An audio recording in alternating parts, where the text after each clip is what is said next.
Hey guys, so we're gonna review the Oni. Yes, you saw them at my other video I got from the Lego store. So now, let's move on and review the Oni.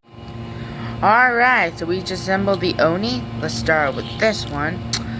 This one is the king. Let me turn that so you guys can see. Okay, this one is the king Oni, and if you turn this, there's a regular Oni. This is just like the Oni mask.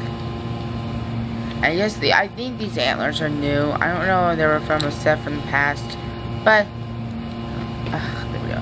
And he's got this spear. I think it's a staff, and he's got this two torsos, and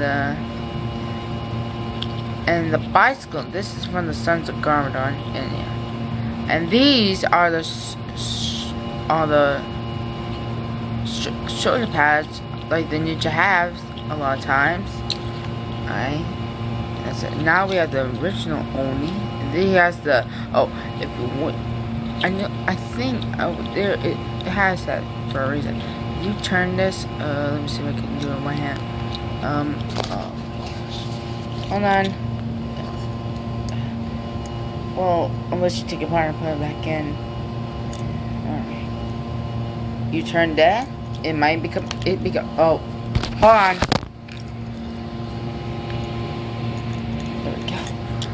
Alright, I think I got it. Okay, it can turn out to be a scythe. Use a sword, and you turn that, it'll become a regular staff. And next up, we have the little Oni. Look at the kid Oni. He's got this really cool axe, and also he's got the antlers. So is he.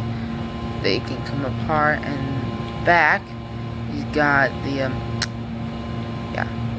the same shoulder pads for the king. Oh, I totally forgot about this one. Hold on, let me really think of it. He's got these pads from the Sons of Garmadon in the back torso.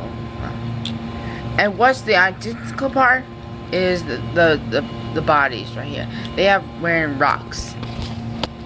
Yeah. So the Oni may be coming in Thomas' team. I don't know, or next to Ninjas and Ninjago. So thanks guys so much for watching. Make sure to like, comment, subscribe, and turn on notifications, and see some more.